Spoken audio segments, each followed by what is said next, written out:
آج انسان دیکھیے، انسان مقصد حیات سے دور رہ کر کے بے مقصد زندگی میں ڈوبا ہوا ہے، دل میں جیسا آیا ویسی زندگی گزارنے میں لگا ہوا ہے، خواہشات کا پجاری، دل میں جو آیا، دل جو خواہش کیا اس کو پورا کرنے میں لگا ہوا ہے، حلال و حرام کی کوئی تمیز نہیں، جائز ناجائز کی کوئی تمیز نہیں، اس معاملے میں اللہ کا پیغام کیا ہے، اللہ کا حکم کیا ہے، ہمیں یہ کام کرنا ہے یا نہیں کرنا ہے، اس کی کوئی پرواہ نہیں، اس کی کوئی توجہ انسان دینے کو تیار نہیں، بلکہ بے مقصد ہو کر کے، دنیا کے پیچھے پڑ کر کے، دنیا کی لالچ، دنیا کے حرص میں پڑ کر کے انسان جو اپنی حقیقی زندگی، آخرت کی زندگی ہے، اس زندگی کو بھول کر کے جو دنیاوی زندگی، جو وقتیہ زندگی ہے، پانی زندگی ہے، عارضی زندگی ہے، اس زندگی کے پیچھے انسان پڑ کر کے اپنی آخرت کو تباہ و برباد کر رہا ہے۔ محترم حاضرین جمعہ، قبل اس کے کہ میں اپنی بات کو شروع کروں، آپ حضرات سے گزارش ہے کہ جو حضرات پیچھے بیٹھے ہوئے پورے سامنے آ جائیں، پورے ایک دم قریب آ جائیں، بعد میں آنے والوں کے لیے تکلیف ہے، بلکہ اس سے کہیں زیادہ جمعہ کے آداب کی خلاف ورزی ہوتی ہے۔ جمعہ کے آداب کا لحاظ نہ کریں، اس کا خیال نہ کریں تو ہمارا جمعہ بھی ضائع ہو سکتا ہے۔ اس کی بہت ہی بڑی تاکید کی گئی ہے۔ آپ نے فرمایا ایک حدیث کے اندر بہت ساری چیزیں ہیں، اگر کوئی انسان اگر اپنے سامنے اگر کوئی کنکر چھوٹا سا پتھر بھی گرا ہوا ہے، اگر اس کو ہٹا دیں، آپ نے کہا فقط لغوتا، آپ نے لغو کام کیا۔ آپ اندازہ لگائیں کہ جمعہ کے آداب کا لحاظ کرنا، اس کا خیال کرنا کتنا اہم ہے، اس کی کتنی تاکید کی گئی ہے۔ اس لیے جو بھی حضرات جمعہ میں پہلے آتے ہیں انہیں سامنے بیٹھنا چاہیے۔ برکے اندر سے سارے حضرات اس کا خیال رکھیں۔ برادران اسلام، جیسا کہ ہم لوگ جانتے ہیں کہ اللہ تبارک و تعالی نے ہم انسانوں کو پیدا کیا، کیوں؟ ہماری زندگی کا مقصد کیا ہے؟ اس مقصد کو پہچاننا ہر انسان کی ذمہ داری ہے۔ اگر انسان اپنے مقصد حیات کو نہیں پہچانے گا تو انسان زندگی کیسے گزارے اس کو جان نہیں سکے گا۔ لیکن اپنی زندگی کے مقصد کو متعلق اللہ تبارک و تعالیٰ نے قرآن کے اندر بارہا مختلف انداز سے بیان کیا۔ آپ لوگوں کے سامنے بار بار اس کی تذکیر اور اس کی یاد دہانی کی جاتی ہے۔ ہم میں سے اکثر جانتے ہیں اللہ نے ہمیں صرف اپنی بندگی کے لیے، اپنی عبادت کے لیے پیدا کیا۔ وَمَا خَلَقْتُ الْجِنَّ وَالْإِنسَ إِلَّا لِيَعْبُدُونَ،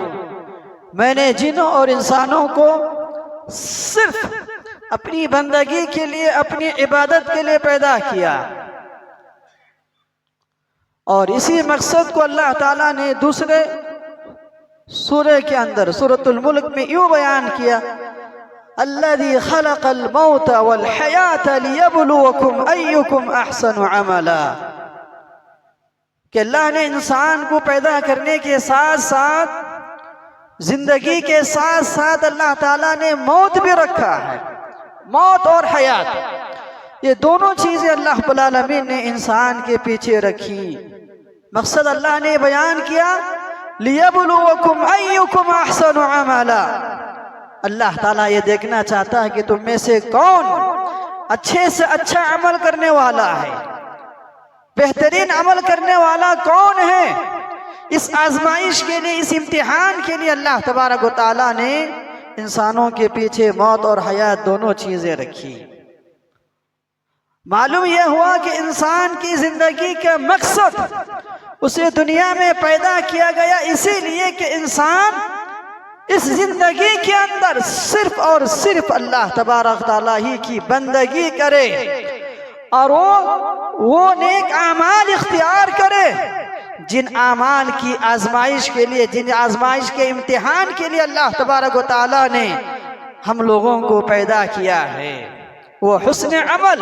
بہتر سے بہتر عمل اختیار کرے۔ بہتر سے بہتر عمل وہ ہے جسے اللہ تبارک و تعالیٰ نے کرنے کا حکم دیا، اور وہ عمل رسول اللہ صلی اللہ علیہ وسلم کے طریقے کے مطابق ہو۔ ایسے اعمال اختیار کرنے کا اللہ تبارک و تعالیٰ نے ہمیں حکم دیا ہے۔ اسی آزمائش کے لیے، اسی امتحان کے لیے ہمیں یہ زندگی دی گئی ہے۔ اللہ تعالیٰ نے اتنا ہی واضح نہیں کیا، بلکہ خود اللہ تبارک و تعالیٰ کا یہ حکم بھی ہے، اللہ کا یہ فرمان بھی ہے،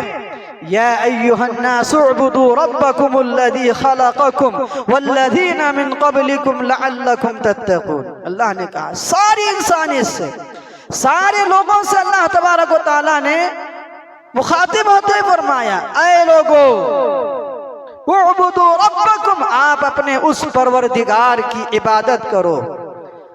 الذی خلقکم والذین من قبلکم، جس نے تمہیں اور آپ سے پہلے تمام آبا و اجداد کو اللہ تبارک و تعالیٰ نے پیدا کیا، تمہیں اور تم سے پہلے تمام لوگوں کو جس نے پیدا کیا ہے، اس پروردگار کی آپ عبادت کریں، بندگی کریں، لعلکم تتقون، تاکہ تمہارے اندر تقوی پیدا ہو، پرہیزگاری پیدا ہو۔ اللہ نے مقصد حیات کو واضح بھی کیا، اور مقصد حیات میں انسان کو کرنا کیا ہے، اس بات کا بھی اللہ تبارک و تعالیٰ نے سورہ بقرہ کی اس آیت کے اندر حکم دیا ہے کہ وہ اللہ کی بندگی کرنا۔ اور اسی طرح اللہ تعالیٰ نے سورۃ الانبیاء میں اسی بات کو یوں بیان کیا، یہاں پہ سارے لوگوں سے مخاطب ہے، لیکن اللہ تعالیٰ نے سورۃ الانبیاء میں، سورۃ الحج کے اندر اللہ تبارک و تعالیٰ نے بیان کیا اہل ایمان سے مخاطب ہوتے ہوئے، یا ایھا الذین آمنوا ارکعوا واسجدوا واعبدوا ربکم وافعلوا الخیر لعلکم تفلحون۔ اے لوگو، اے ایمان والو، تم رکوع کرو، سجدے کرو، اور اپنے پروردگار کی عبادت کرو۔ وَاعْبُدُوا رَبَّكُمْ، اپنے پروردگار کی آپ عبادت کریں، بندگی کریں، اور اس کے ساتھ ساتھ وَفْعَلُوا الْخَيْرَ، خیر کے کاموں کو انجام دیتے رہو، خیر کے اعمال کو آپ اپنی زندگی میں اپناتے رہو جتنا ہو سکے، لَعَلَّكُمْ تُفْلِحُونَ، تاکہ تم کامیاب ہو سکے۔ کامیابی انسان کی اسی میں ہے کہ انسان اللہ کی بندگی کرتے ہوئے اپنی زندگی میں اللہ کے فرائض کو، اللہ کے حقوق کو ادا کرتے ہوئے، اس کے برعکس جتنے بھی نیک اعمال کا اللہ رب العالمین کرنے کا حکم دیا ہے انہیں اپنی زندگی میں اپناتے رہیں۔ اور اسی طرح اللہ تبارک و تعالیٰ نے انبیاء علیہ السلام کو مبعوث کرنے کا، انہیں بھیجنے کا مقصد اللہ تعالیٰ نے کیا کیا، کیا بیان کیا، یہی پیغام دیا اللہ تعالیٰ نے ان کے ذریعے سے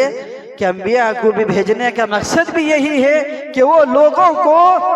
ایک رب کی عبادت کی طرف کیا ہے، دعوت دیں، اپنے حقیقی معبود، اپنے حقیقی پروردگار کی بندگی کی طرف لوگوں کو دعوت دیں۔ وَلَقَدْ بَعَثْنَا فِي كُلِّ أُمَّةٍ رَسُولًا أَنِ اعْبُدُوا اللَّهَ وَاجْتَنِبُوا الطَّاغُوتَ، ہم انبیاء علیہ السلام کو ہر قوم کے اندر بھیجا یہ پیغام دے کر کے کہ وہ لوگوں کی یہ حکم دیں کہ تم صرف اللہ تبارک و تعالیٰ کی عبادت کریں، اور طاغوت کی عبادت سے،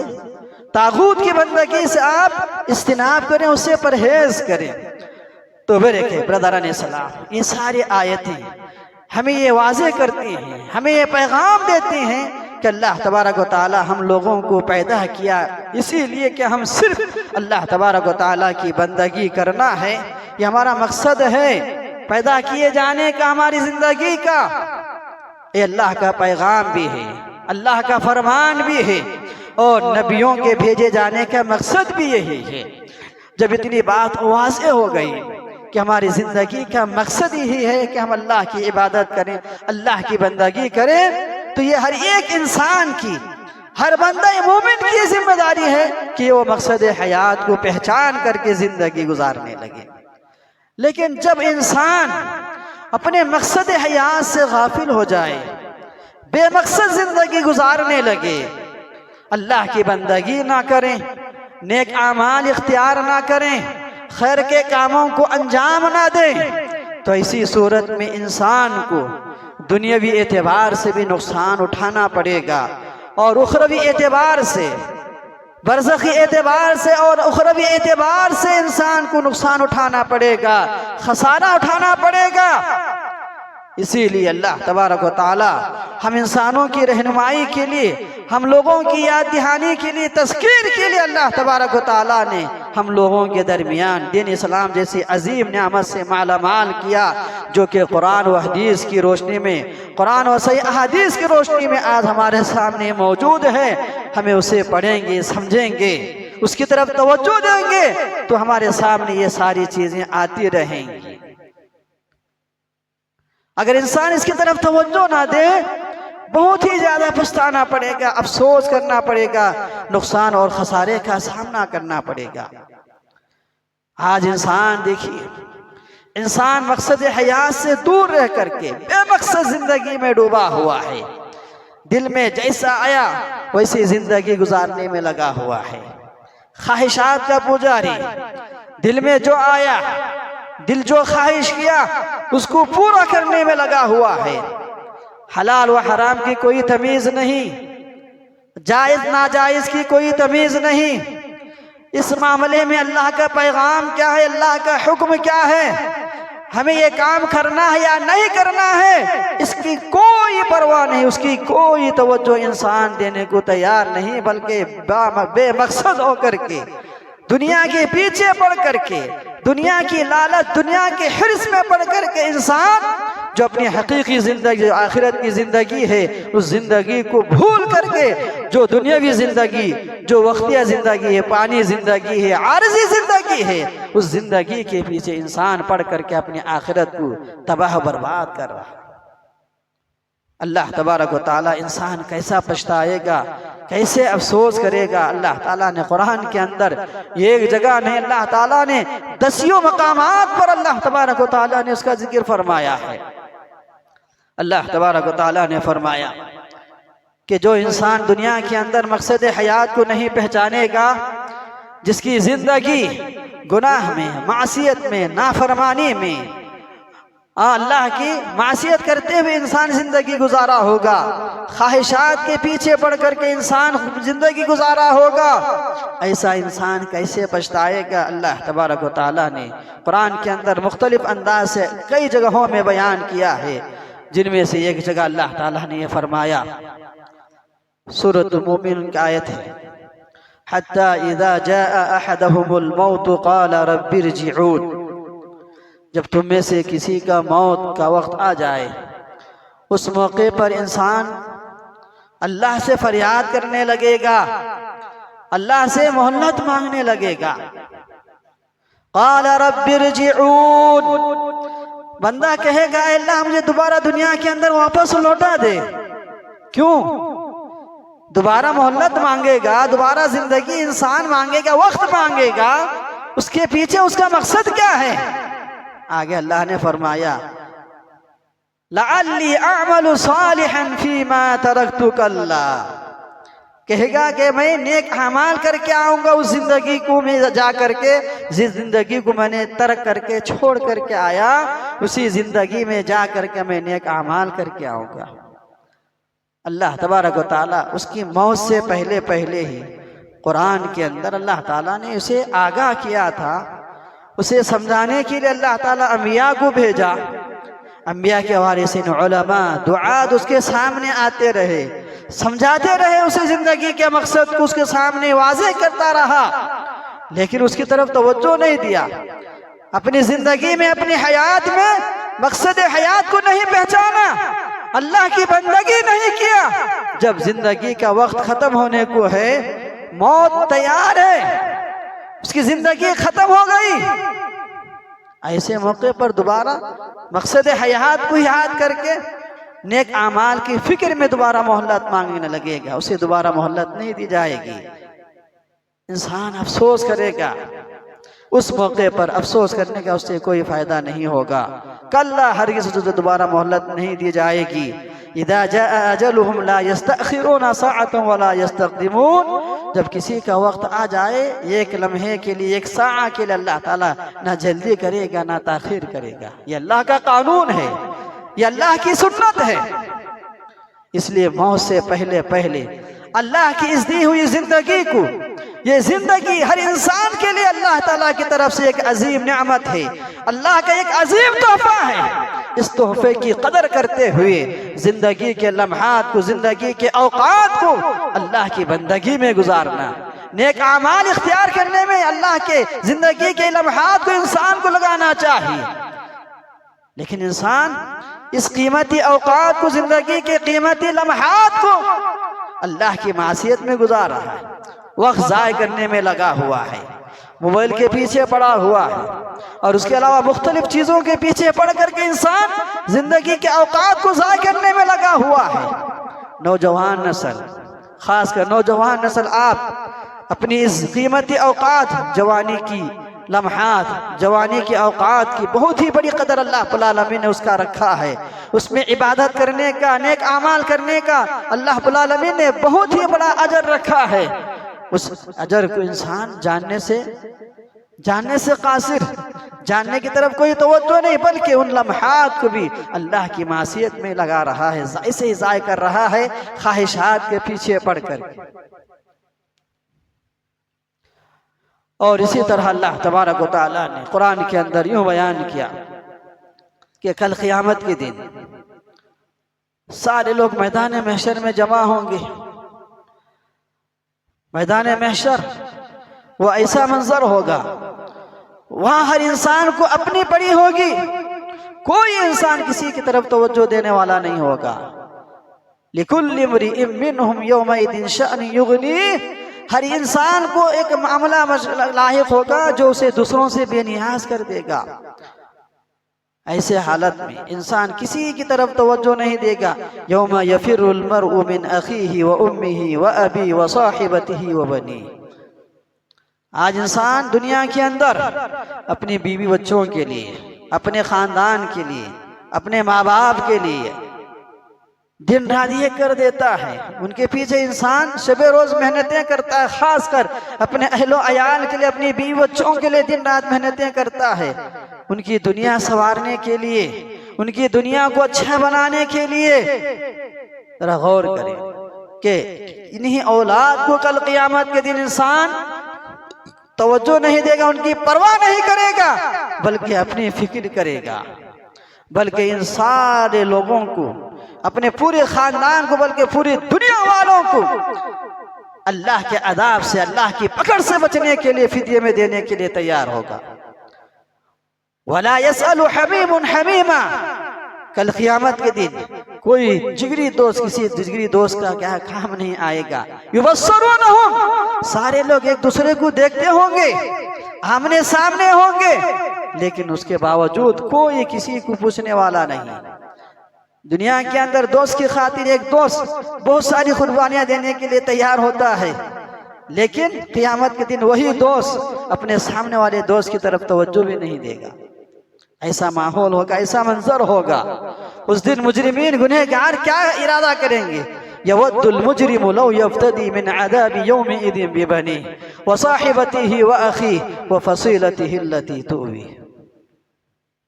دنیا کے اندر انسان اپنی بیوی بچوں کے لیے مر مٹنے کے لیے تیار تھا، ان سارے بیوی بچوں کو انسان اللہ کے عذاب سے، اللہ کے پکڑ سے بچنے کے لیے فدیے میں دینے کے لیے تیار ہو جاتا ہے۔ وصاحبتہ واخیہ وفصیلتہ التی تؤویہ، اپنے پورے خاندان کو، بلکہ آگے اللہ نے کہا ومن فی الارض جميعا، بلکہ زمین کے اندر جتنی بھی چیزیں ہیں، جتنے بھی مخلوقات ہوں گے، سب کچھ اللہ کو فدیے میں دینے کے لیے کیا ہے تیار ہوگا، اس کی چاہت کرے گا، اس کی تمنا کرے گا اللہ کے عذاب سے بچنے کے لیے۔ کلا، ایسا ہرگز نہیں ہوگا، ایسے حالات، ایسے مناظر ہوں گے۔ اللہ تعالیٰ اس سے پہلے، وقت سے پہلے ہمیں آگاہ کر رہا ہے۔ آپ مقصد حیات کو پہچانو، اس دن کی تیاری کرنے کے لیے اللہ تعالیٰ نے ہمیں یہ زندگی دیا ہے۔ قیامت کے دن کی کامیابی کے لیے اللہ تبارک و تعالیٰ نے ہمیں یہ زندگی دی ہے۔ اس زندگی کی قدر کرو، زندگی کے لمحات کو، زندگی کے اوقات کو اللہ کی عبادت میں گزارنے کی آپ کوشش کریں۔ اور مزید اللہ تبارک و تعالیٰ نے بہت سی آیتیں ہیں، جن میں سے ایک عظیم آیت ایک یہ بھی ہے، سورۃ الحاقہ کی آیتیں ہیں جنہیں ہم بارہا پڑھتے بھی ہیں۔ اللہ تعالیٰ نے تفصیلی طور پر ذکر کیا ہے حساب کتاب کے معاملے میں۔ حساب کتاب کے بعد بعض لوگ ایسے ہوں گے دائیں جانب ان کے نامہ اعمال دیا جائے گا، اس کی کامیابی کی علامت ہوگی۔ بعض لوگ وہ ہوں گے جن کا نامہ اعمال ان کے بائیں ہاتھ میں دیا جائے گا، تو اس کی بدبختی ناکامیابی کی علامت ہوگی۔ جسے اس کا نامہ اعمال بائیں ہاتھ میں لفٹھان میں دیا جائے گا، اس کا انجام کیا ہوگا، اس کا حشر کیا ہوگا، اللہ تعالیٰ نے تفصیلاً اس کا ذکر کیا ہے۔ آپ ذرا غور کریں، اللہ فرمایا سورۃ الحاقہ میں وَأَمَّا مَنْ أُوتِيَ كِتَابَهُ بِشِمَالِهِ فَيَقُولُ يَا لَيْتَنِي لَمْ أُوتَ كِتَابِيَهْ، بائیں ہاتھ میں جسے نامہ اعمال دیا جائے گا تو انسان کہے گا فَيَقُولُ يَا لَيْتَنِي لَمْ أُوتَ كِتَابِيَهْ، اے کاش مجھے میرا نامہ اعمال نہ دیا جاتا تو کتنا اچھا ہوتا۔ یہ تمنا کرے گا، یہ خواہش کرے گا انسان۔ کیوں؟ یہ زبان سے یہ کلمات انسان ادا کرے گا، معلوم ہے اسے اس کے اعمال میں اس کی ساری برائیاں، اس کے برے اعمال اس کے اندر درج ہیں۔ اپنی دنیاوی زندگی میں جو وہ کرتوت کیا ہوگا وہ ساری چیزیں اس کے اندر ریکارڈ ہوں گی، وہ اپنے اس کو دیکھ لے گا۔ اپنے برے اعمال کو دیکھ کر انسان زبان سے کلمات ادا کرے گا، میرا نامہ اعمال نہ دیا جاتا تو کتنا اچھا ہوتا۔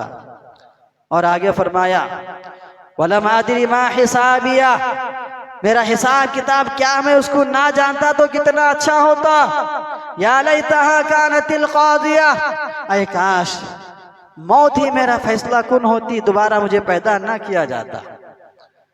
موت کے بعد مجھے دوبارہ زندہ نہ کیا جاتا تو کتنا اچھا ہوتا۔ یہ ساری شرمندگی کے کلمات افسوس کرتے ہوئے انسان اللہ کے دربار میں کہے گا۔ اس موقع پر افسوس کرنے کا، پچھتانے کا کوئی کیا فائدہ نہیں ہوگا۔ اور آگے فرمایا، ذرا غور کریں، ہر انسان سمجھنے کی ضرورت، ما اغنا عنی مالیہ، میرا مال میرے کچھ کام نہیں آیا۔ مال کا اللہ نے ذکر کیا خصوصی طور پر۔ ذرا غور کریں کہ انسان آج اسی مال کی محبت میں انسان دنیا کے اندر کیا کچھ نہیں کر رہا ہے۔ حلال و حرام کی کوئی تمیز نہیں، جائز طریقے سے مال کمانے کی کوئی فکر نہیں، صرف مال کی محبت میں پڑ کر کے انسان جائز ناجائز، حرام حق و باطل، یہ جائز ناجائز ذرائع کی طرف کوئی توجہ دیے بغیر انسان مال کمانے کے پیچھے پڑا ہوا ہے۔ مال ہڑپ کرتا ہے، کسی پہ ظلم زیادتی کر کے کسی کا مال ہڑپ کر لیتا ہے۔ کاروبار کے اندر جھوٹ بول کر کے مال کمانے میں لگے ہوئے ہیں۔ بیکار مال، سڑا ہوا مال بیچ کر کے بھی مال کمانے کے پیچھے لگے ہوئے ہیں، اور قیمتوں میں اضافہ کرنے کے لیے دوسروں کا سہارا لیتے ہیں، قیمتیں میں اضافہ کرنے کے لیے بولی لگاتے ہیں۔ اس طرح مختلف قسم کے ذرائع انسان مال کمانے کے لیے دنیا کے اندر اپناتا ہے، اور اپنی بیوی بچوں کی زندگی کو اچھا سے اچھا بنانے کے لیے دن رات محنتیں کرتا ہے۔ تو وہی مال کے تعلق سے کل قیامت کے دن انسان کہے گا ما اغنا عنی مالیہ، جس مال کے لیے میں نے دنیا کے اندر دن رات یہ کرتا رہا، اس کے پیچھے بہت سی کوششیں کرتا رہا، اور اپنے دماغ کو مختلف قسم سے کیا ہے، دماغ کے اندر مختلف قسم کے خیالات، زیادہ سے زیادہ منافع کیسا کمایا جائے گا، وہ ساری چیزیں سوچتے رہا،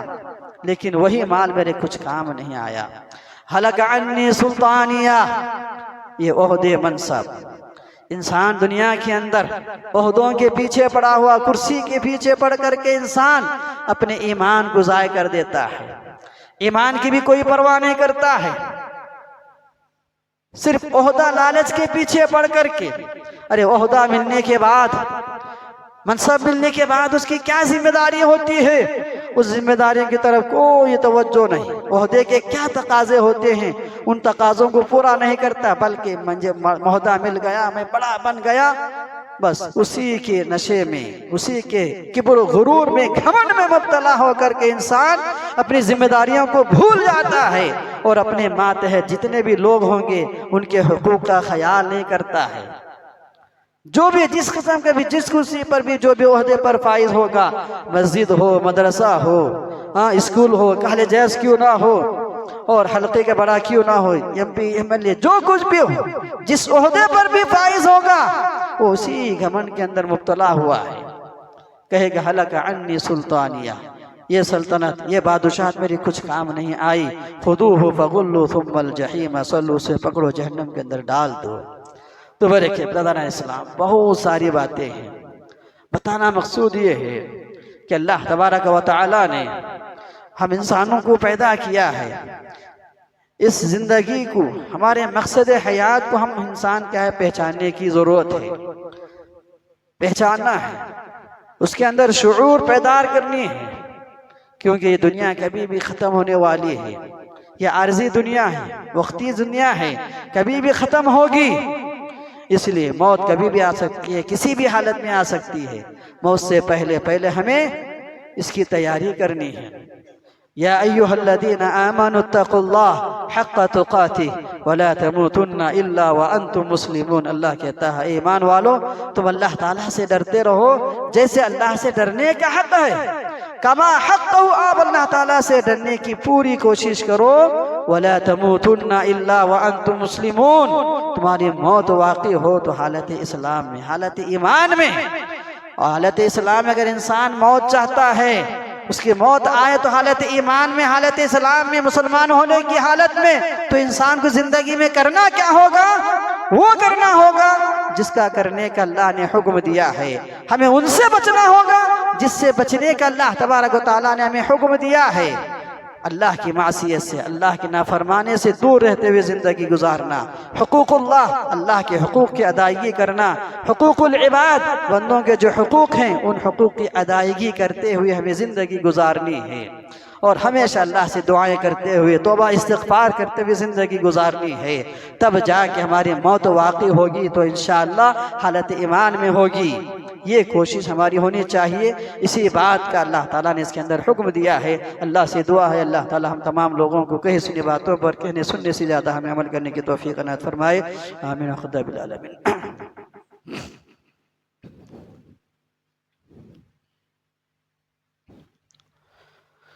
إن الحمد لله نحمده ونستعينه ونستغفره ونعوذ بالله من شرور أنفسنا ومن سيئات أعمالنا، من يهده الله فلا مضل له ومن يضلل فلا هادي له، وأشهد أن لا إله إلا الله وحده لا شريك له، وأشهد أن محمدًا عبده ورسوله، أما بعد، فأعوذ بالله من الشيطان الرجيم، بسم الله الرحمن الرحيم، إن الله وملائكته يصلون على النبي يا أيها الذين آمنوا صلوا عليه وسلموا تسليما، اللهم صل على محمد وعلى آل محمد كما صليت على إبراهيم وعلى آل إبراهيم إنك حميد مجيد، اللهم بارك على محمد وعلى آل محمد كما باركت على إبراهيم وعلى آل إبراهيم إنك حميد مجيد، اللهم بارك على محمد وعلى آل محمد كما باركت على إبراهيم وعلى آل إبراهيم إنك حميد مجيد، عباد الله رحمني رحمكم الله، إن الله يأمر بالعدل والإحسان وإيتاء ذي القربى وينهى عن الفحشاء والمنكر والبغي يعظكم لعلكم تذكرون، اذكروا الله يذكركم وادعوه يستجب لكم ولذكر الله تعالى جل أكبر۔